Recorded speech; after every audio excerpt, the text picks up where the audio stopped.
So welcome everybody to our show, and happy St. Valentine's to everybody.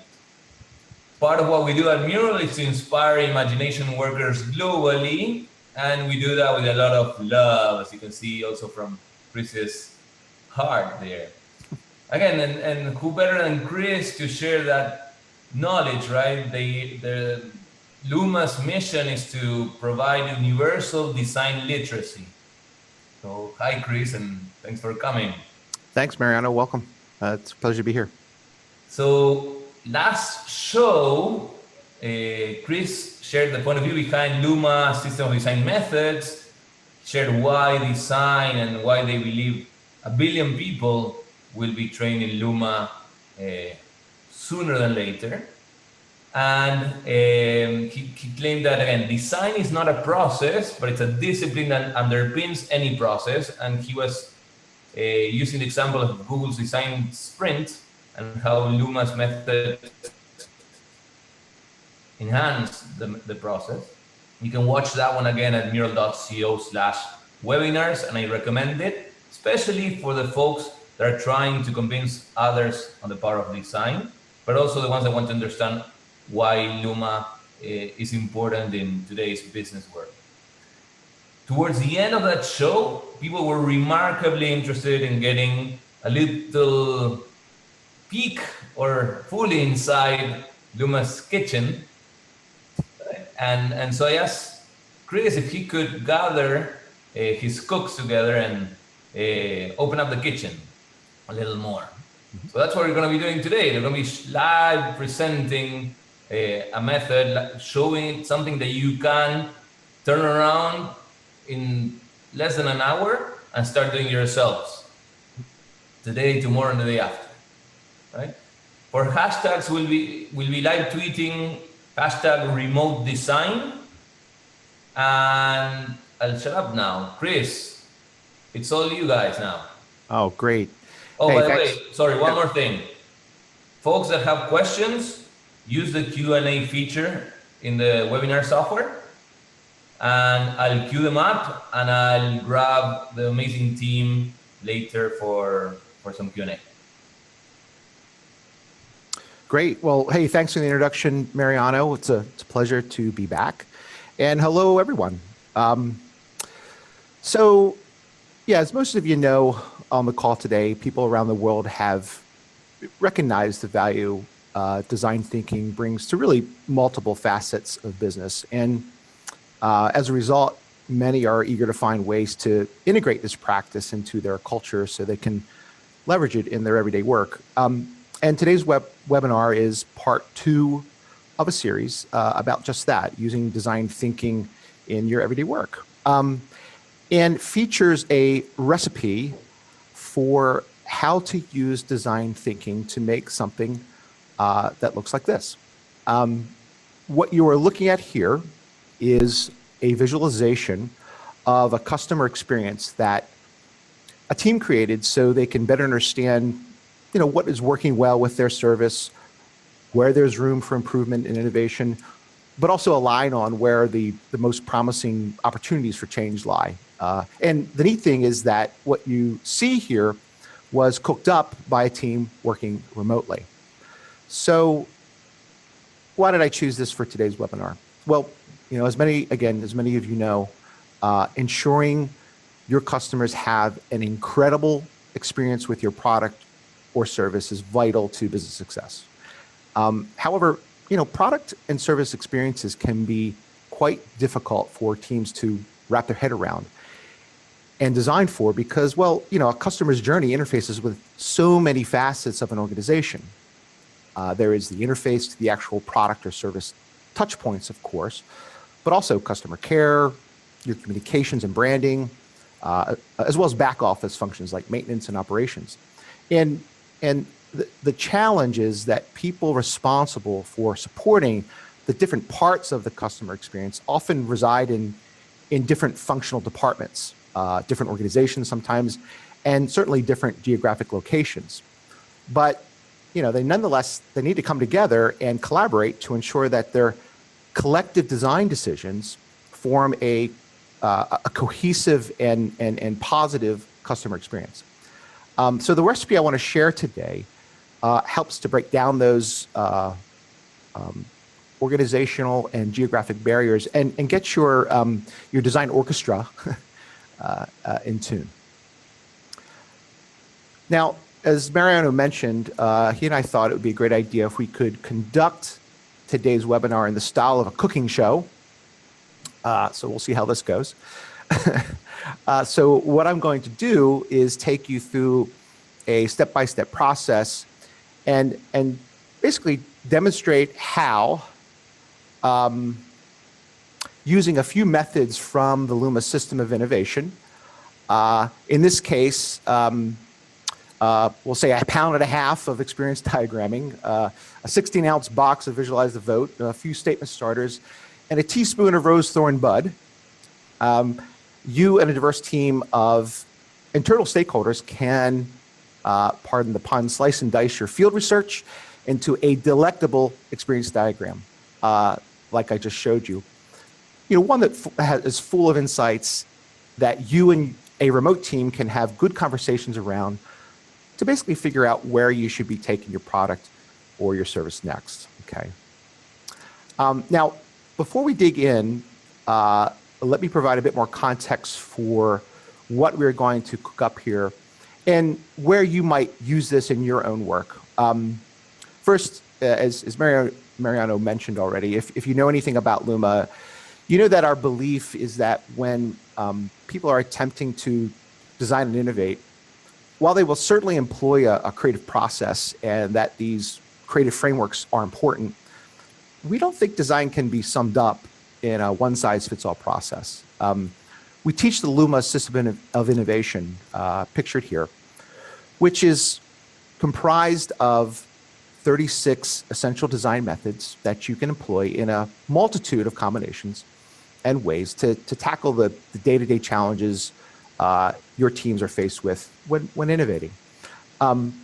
There are methods for looking, that is observing human experience, methods for helping teams understand and analyze data or situation, as well as methods for making, or what we mean there is envisioning the future.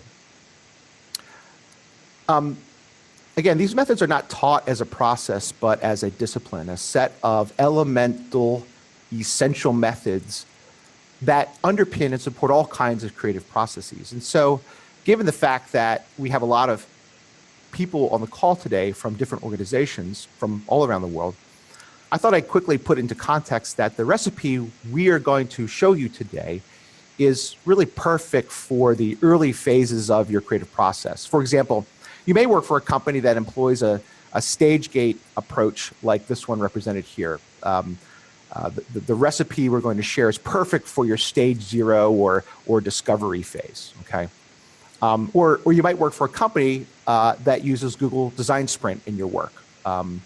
Again, the recipe we're going to share is perfect for the work you might do in the understanding phase or the understand phase here. Or perhaps you work for an organization that has adopted the very popular design thinking process from the Stanford D School. Again, the recipe we're going to share fits nicely when you and your team are trying to make sense of your research and defining insights and opportunities, okay?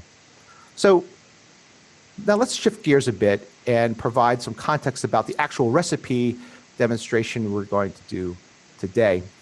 First, I'd like to introduce you to my fellow cooks today.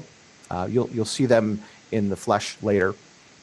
Ali Reilly, Laura Vincezi, and Ryan Nee. They are members of our amazing design team here at Luma and have been working feverishly in our design kitchen this morning preparing today's recipe.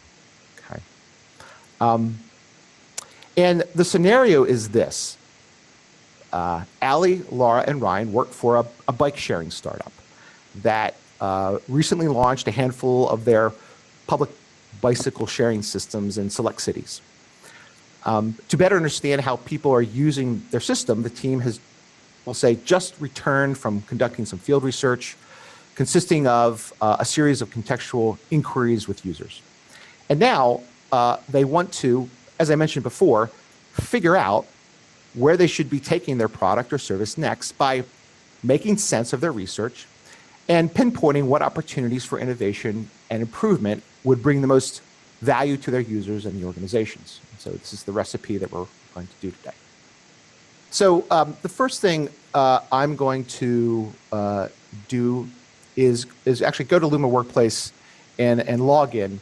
Now, you don't need Luma Workplace to employ this recipe. I'm going here because Luma Workplace is where, among other things, our users can find all kinds of recipes.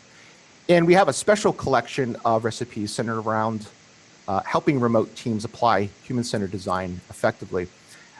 If I scroll down, oh, here it is. We have another special section of recipes. Users can launch directly into Mural. And if I scroll down a bit more, oh, here it is. Here is our recipe. So pinpoint impactful opportunities within a customer journey. If I click on that recipe, it opens up and I can view a bunch of things here. I can view the step-by-step instructions, some supporting video content for how to do this with a remote team. But there's actually no need to review this content here because we're going to show you how to make this dish on our cooking show today. So to begin, the first thing I'm going to do is click on this button here, Use Remotely, and that will open up a Mural template. Okay. All right.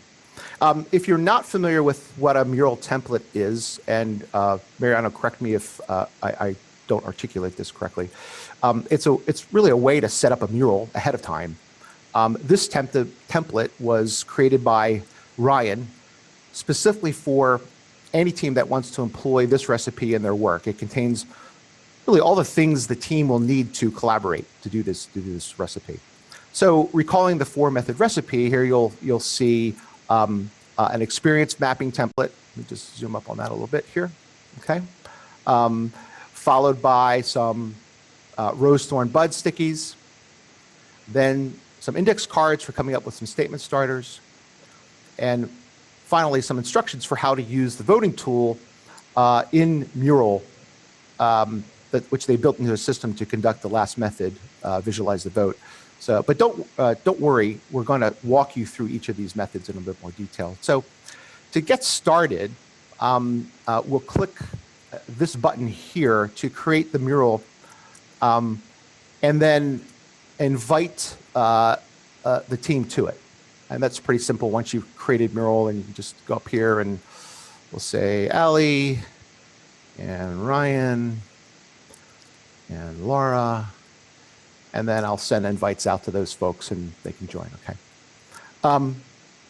Now, so what I just did, through the magic of Mural and internet technology, is transform that template into an actual virtual room, a mural, and invite the team to it.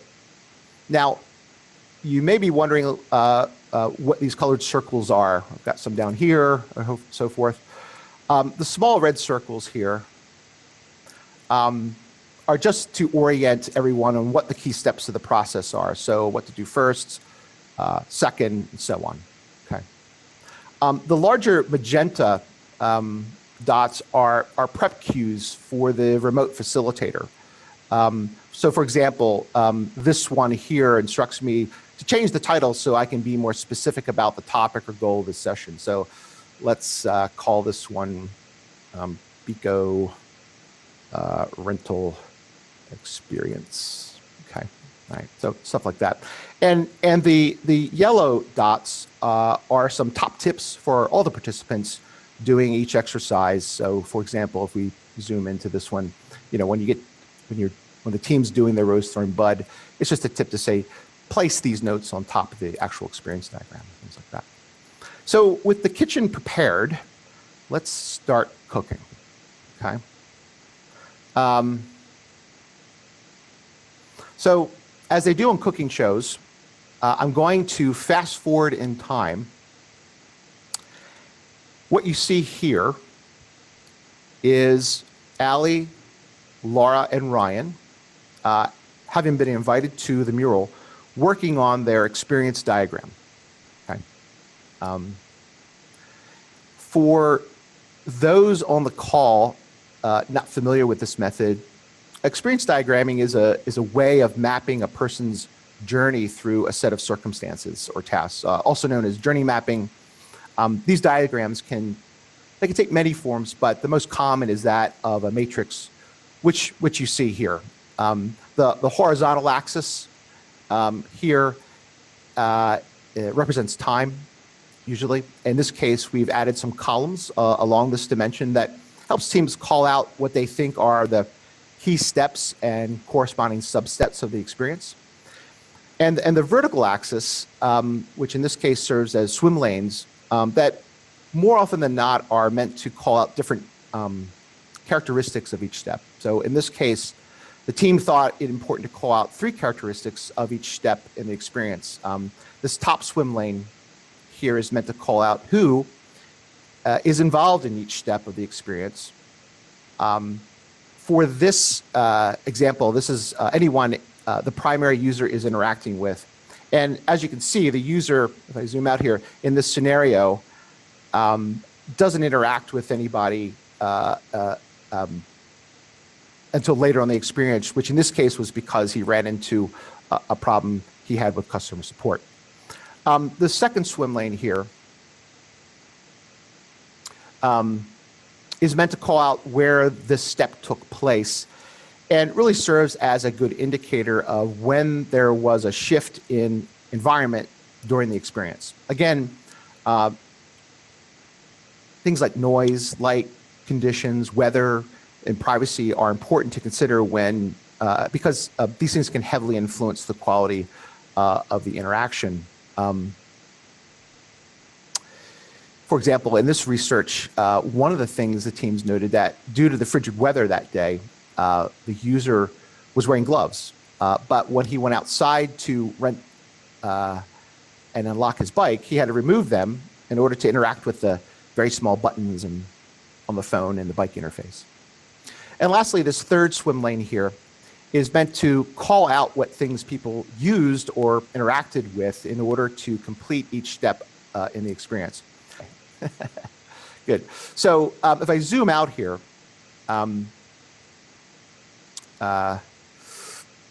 what you'll see the team doing is placing screenshots and animated GIFs from a contextual inquiry video, which is running off screen in another application.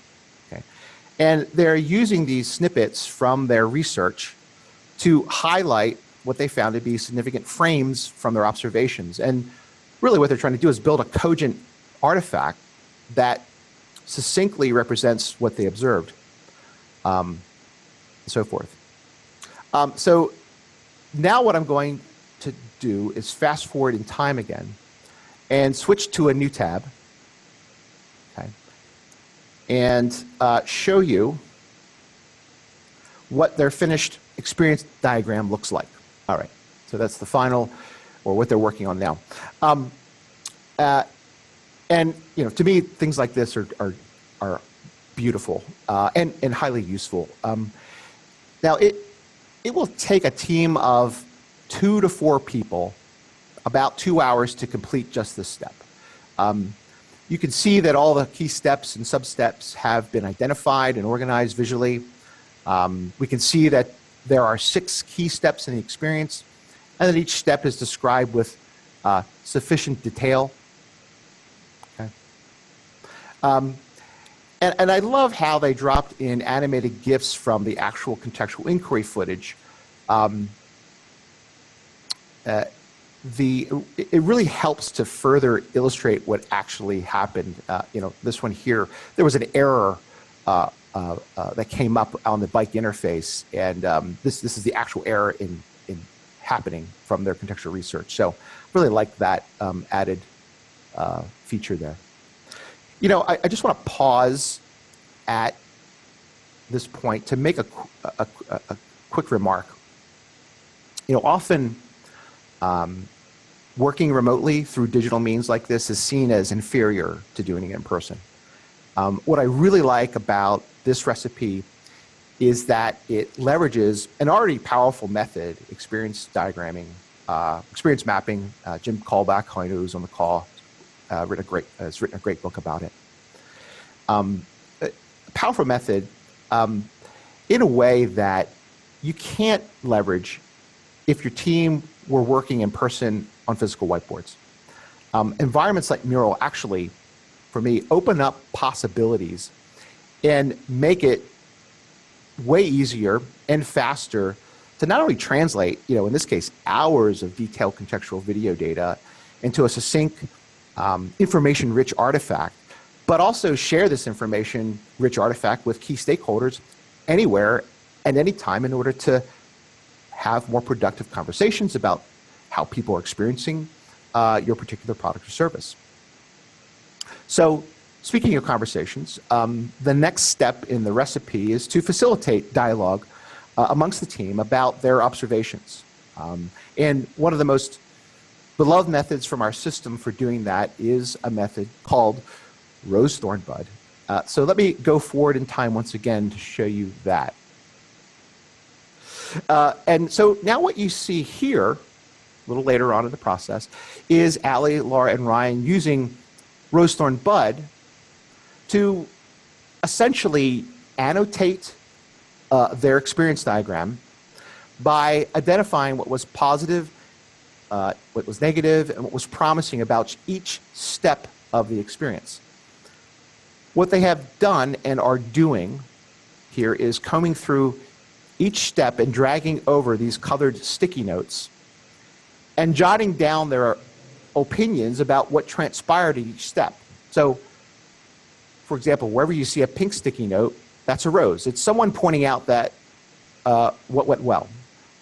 For example, let me zoom into here. Okay.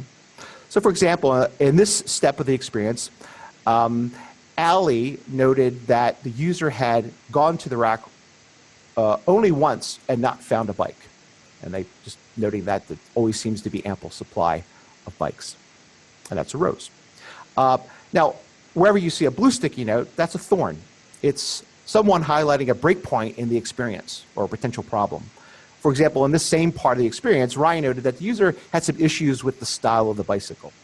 Right. And wherever you see a green sticky note, that's a bud. A bud is something where someone's highlighting an idea or something that may have the potential to be exploited. For example, again, in the same portion of the experience, Laura noted that it might be worth exploring a design where the user could reserve a bike prior to using the kiosk. Okay.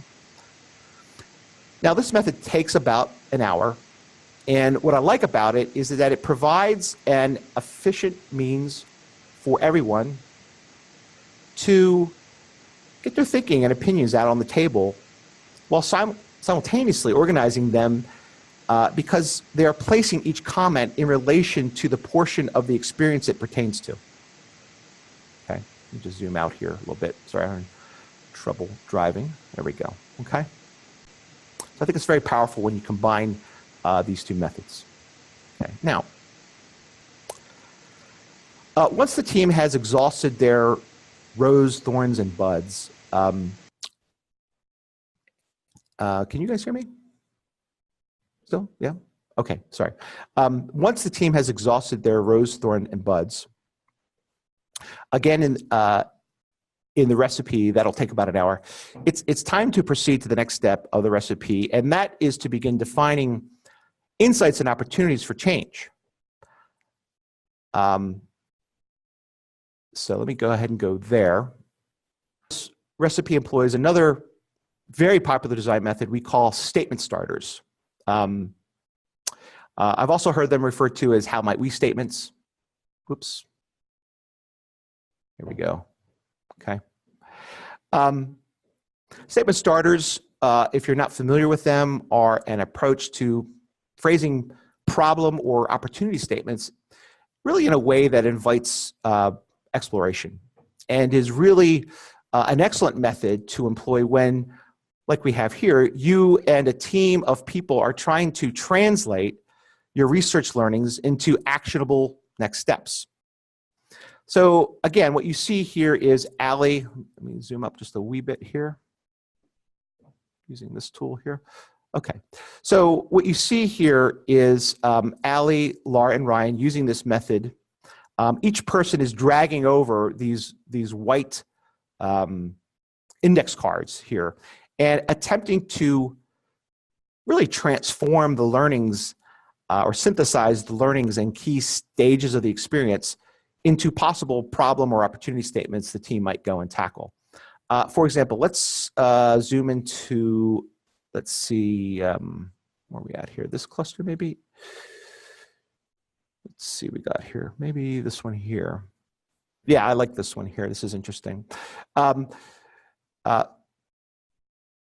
So for example, based on the feedback and discussion around this, if you look, rather thorny part of the experience, which involves interacting with the technology on the bike, we see that one member of the team has put forth the following challenge. They're like, hey, we're having trouble here. How might we not need an interface on the bike at all? So interesting characterization based on the feedback. And that's the point of that transition of, oh, well, if this is something we decide to do, how would we do that? And thus a design sprint could ensue to go and try to tackle and improve that part of the process. Okay. And finally, let's fast forward in time once more. And that takes us to our final step, really what we showed at the beginning of today's webinar. And that is really a series of layered artifacts. There's an experience diagram, and on top of that, there's some rose thorn buds and statement starters, which when combined, not only help the team codify their research, but also really help to shape their conversation and actually document the decisions they made along the way. But there's one more decision to make in an exercise like this and for this recipe, and that is, well, what should the team focus on? As you all well know, opportunities for improvement typically outweigh the resources and means to do them all at the present time. So you need to prioritize and focus. Now, to be clear, a team should never decide on a direction based on the documentation and discussion around one user experience, which is what we're showing here. Okay, so you need to imagine that the team has actually documented and discussed several of these actual user scenarios, okay? But there's not time to show all those. So you imagine doing these for every contextual inquiry they conducted, okay? Now, there are some great methods in our system of innovation for prioritizing. This recipe employs a very simple, but I think deceivingly powerful method called visualize the vote. If we zoom up here, let's see here, okay. To the area of the mural, you'll note that Mural has a built-in voting feature for just such an occasion. In fact, that's the tip there. So what I'm going to do now is I'm going to zoom back out, try to get this the right level. And I'm going to ask the team here in a bit to vote on, assuming we've discussed this, right? There's always conversation around these, to say, okay, we got to make a call here. We can't do all these things. What do we think is most impactful? What do we think if we should do next, okay? In order to increase whatever it may be, customer value, shareholder value, whatever it may be. Okay, and to do that in Mural, they've got this great little tool up here. It's this little voting icon here. And what I'm going to do is I'm going to click on that, and there's a little thing that says Start Voting Session. Okay, and what pops up is, well, you can name the session. So maybe I'll call this what we should do next, or whatever you want to say, or the most impactful projects we could take on. And in this particular case, I'm going to hand out 3 votes to all of us. So there'll be 12 instances to vote. And the way I like to think about it is each one of those votes is worth money, right? It's like, before you place that vote, imagine you got $50,000 or $10,000, $100,000 in your hand. Where are we going to place our bets? Where should we spend our precious resources? Of all the things we can improve about the system, where should we go next? Okay. And when I hit start here, what's going to happen is those are going to be distributed to all 4 people. And I can actually watch that. And what's neat about it is they've gone away. I like the fact that Mural hides the voting here, which hacks the tendency for people to follow the leader. And so everybody's voting on their own. And typically, you would have some discussion about this. I would say, hey, think about where these votes should go. And in only a few minutes, you can see now everybody's voting. And I'll place one here, one there, and one there. Okay, just to kind of finish. And then once everybody's voted, I can go over here and click End Voting Session. And another neat feature is that what it does is it pulls to the front where the votes landed. So you recall, I mean, if you look through the screen here, you'll see there are something like almost 24 opportunities. And some of them are similar, but the ones that got the most votes are the ones we might now have further discussion around, saying, yeah, maybe this is something we should, possibly build some concept maps around, or go back to leadership and say, hey, based on our research, these are the opportunities we think are best suited to make major improvements to the system. So, and really, that is it. That's our recipe for pinpointing impactful opportunities. Let me zoom up on this, just to kind of give you a little bit of a reminder, within a customer journey. With, in this case, a remote team. Of course, you can do this in the flesh, but this is specifically designed for doing this with a remote team. Again, about 4 hours in total.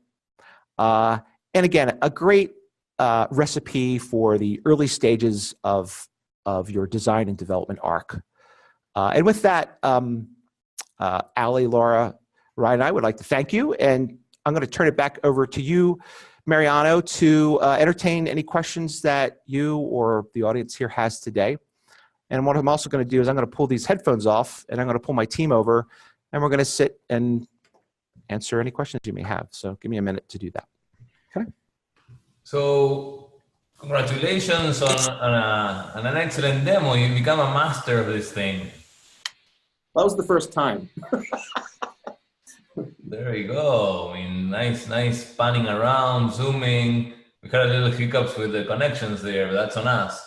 So, okay. So on that note, again, a lot of people asking how to start. Some folks starting Mural trials and Luma Workplace trials. We've shared in the chat the link to the recipe in Luma Workplace. And again, one of the questions, the first one is like, what's the relationship between Luma and Mural? Right? And as I introduced in the beginning, we are again with similar missions, right? They provide universal design literacy is what Luma does, and they have like an amazing curriculum, live workshops, trainer program, and so forth for large firms, but also have lumaworkplace.com for the billion people out there that should be there, right? So like, tell us a little more about what's the vision of Luma Workplace, Chris. Sure. I'm going to let Ryan take that. Ryan, these guys work fiercely. I think that one more thing, please speak louder because you're further away from the microphone. Sure. I'm going to let these guys take the vision for Luma Workplace, because these are the folks that work on it every day and know it better than I ever could. I think the biggest thing is we really believe in the power of using design thinking or human-centered design methods.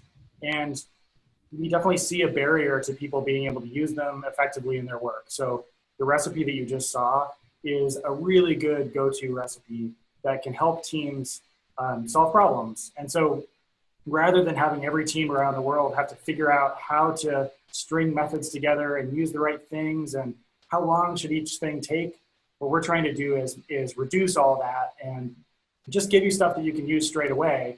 that you don't necessarily have to be an expert in everything, but that you can still get good outcomes. Yeah, we want to get you focused on the work, Yeah. right? And take away like the guesswork and what's the best way to approach this. And so it's really about that. Because what matters is, did you guys innovate or not? Did you come up with a great solution? So we're really there to support that. I think it's a great thing to say.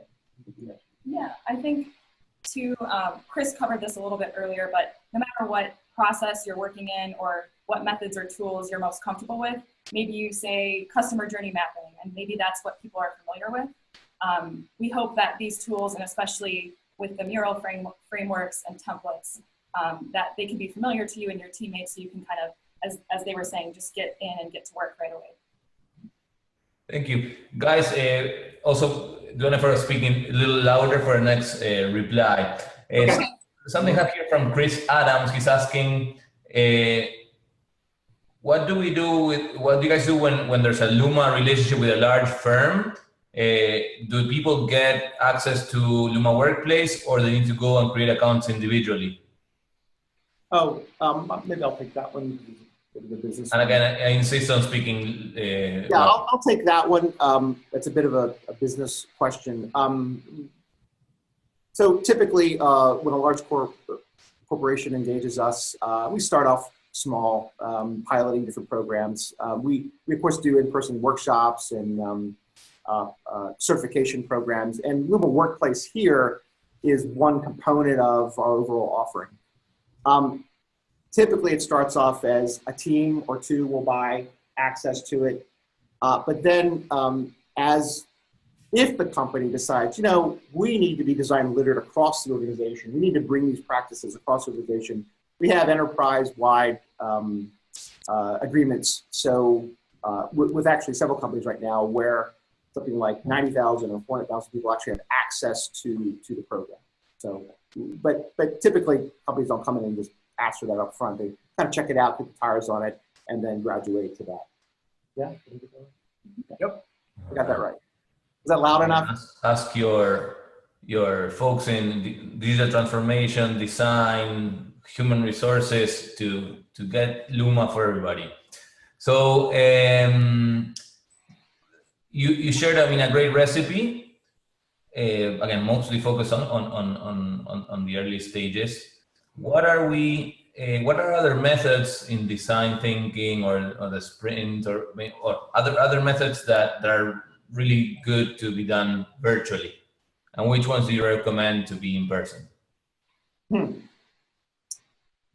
That's a good question. Yeah. I think almost anything, if you look at the intent of the method, rather than like the physical artifacts that are created, I feel like pretty much any method can be used remotely. It is a challenge, however. So a lot of the things that we've put on Luma Workplace are trying to kind of overcome that challenge. But I think things like problem tree analysis, where you're sort of talking about the causes and effects of problems, can be really effective remotely. Abstraction laddering, which is sort of similar, talking about why something is a problem and how it is a problem, or why something is an opportunity and how it's an opportunity. What do you guys think? Yeah, I think another great recipe or set of methods to use remotely or use in a mural is capturing your interview notes. And so what we've been experimenting with is conducting a series of interviews, maybe talking to 3 or 5 people across a few days, or maybe on a Friday, and documenting all of our interview notes in a mural, and then translating them to roses, thorns, and buds, as you saw in the recipe that we did today. So that's a really great way for us to, as a group, reflect on what we heard in those interviews. And then what we've also been working on, capturing some notes in the same mural based on themes or behaviors that we might pull into our persona profiles about the people that we serve, and then also translating into those statement starters, or how might we statements based on each interview. So I think that's been something we've been experimenting with that works really well, whether you're all in one room using a mural or you have a remote team all around the world. Yeah, there are some ethnographic research methods where you might think something like fly on the wall observation or contextual inquiry. Those may be methods that are best performed in person, so that you can really gather the sort of nuances and subtleties that those methods yield in person, but even so with web technologies and some of the kind of interview web tools that we've been using, it's not impossible to do those things remotely. So there's a lot of flexibility. Yeah. I think and I like your that recipe in particular. It shows that it's, I mean, again, the methods are not just for creating new products and services, right? I mean, diffuse tension or disagreement with a coworker is, I mean, a great exercise to do, and it's all about visualizing the conversation versus just talking, right? Yeah, that's important to note that part of the innovation process, we go through all these things. It's not just, hey, we'll come up with some ideas. No, we have tension, disagreement with coworkers, as much as I love them here on Valentine's Day. And we use these tools to have better dialogue with each other to get to the hard parts. Innovation's hard if you're really doing it. And these methods help us converse better and make faster progress.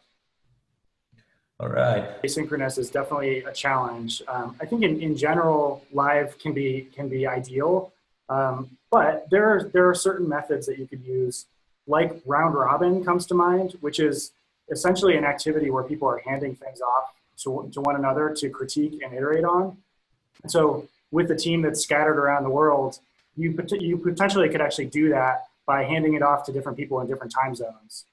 So I think, you know, there definitely are ways to get around it.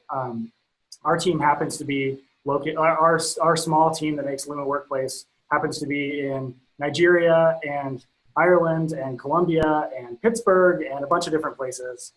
So we definitely faced that issue. But we try to get together live as much as we can in Mural. And then, you know, trying to sort of get clever about how you can build and iterate on you know, a prototype by actually having people doing it overnight while some people are sleeping. So I think the iterative nature of these methods and this methodology definitely supports the notion that people could be doing it asynchronously.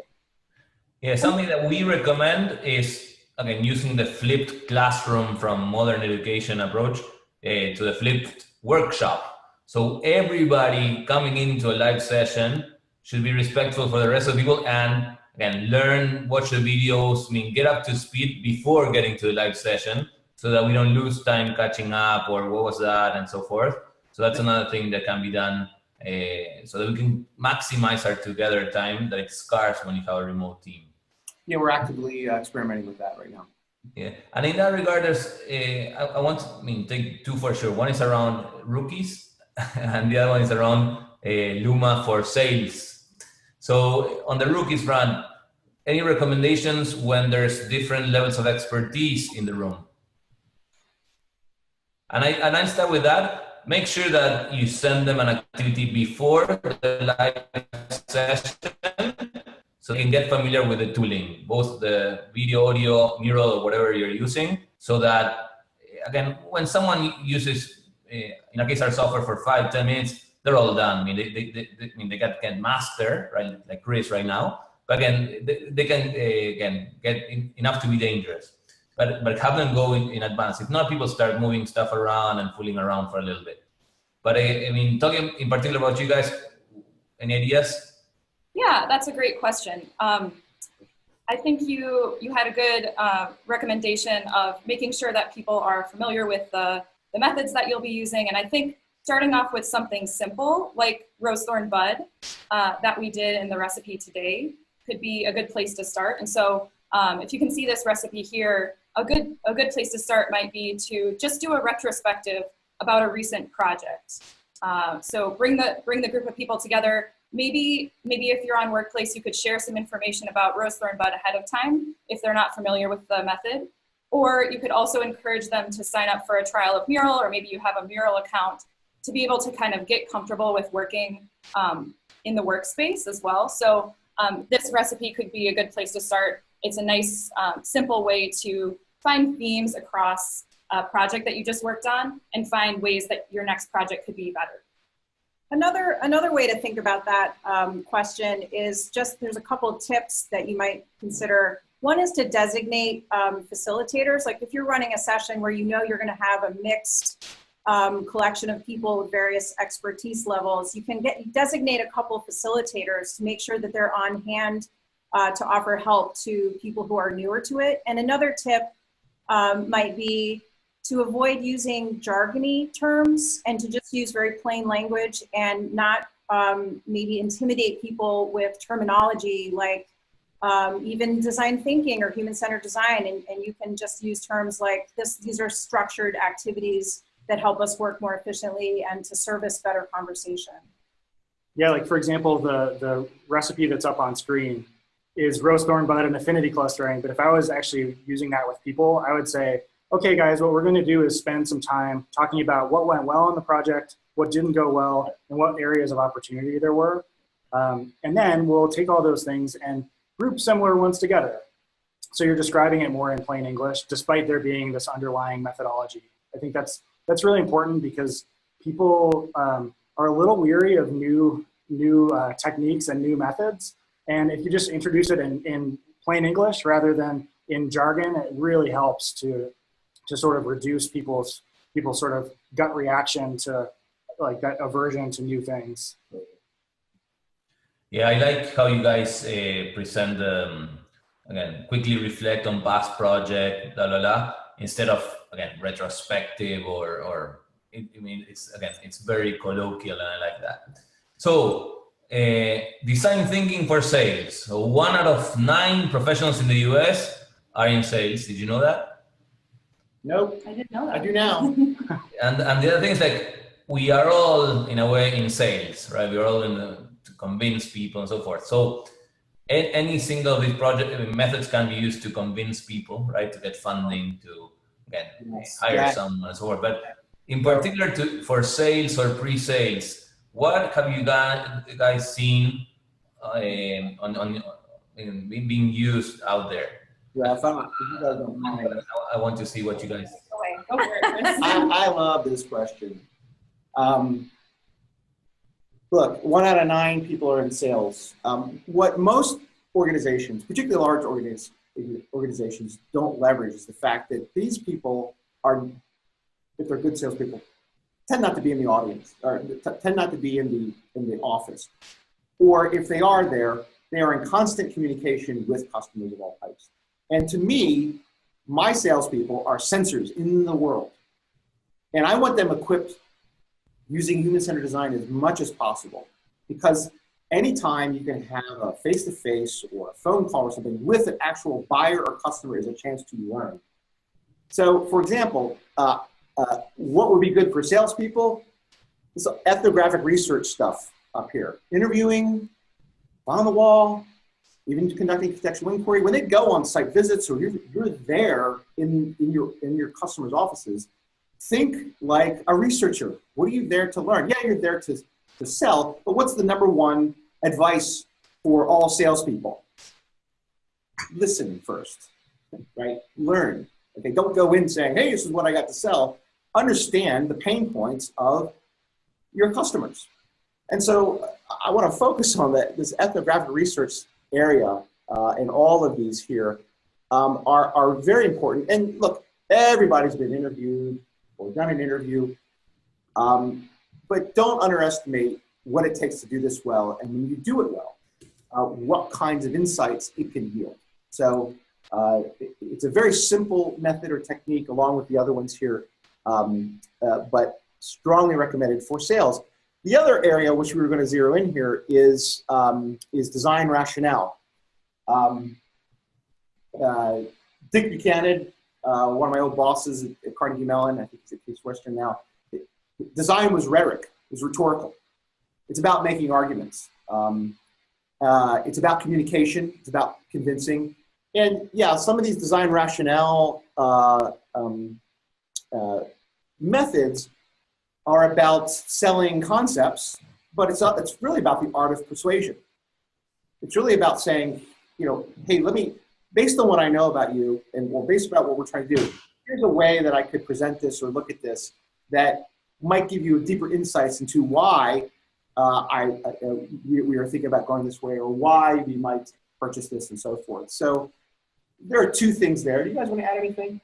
Yeah, one other category that came to mind is participatory research. So, for example, you could come into an organization, you could just start selling like crazy, Or you could take a moment to set up sort of a structured activity where you actually are kind of covertly interviewing the client. So you could set up a what's on your radar to kind of take their temperature about what sort of makes them nervous in the domain that you're talking about, or what keeps them up at night.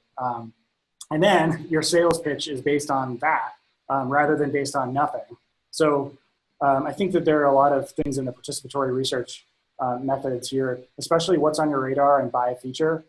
So this is, imagine you made a bunch of features, potential features and existing features of your product, priced all of them, and had people actually have to purchase these paper features.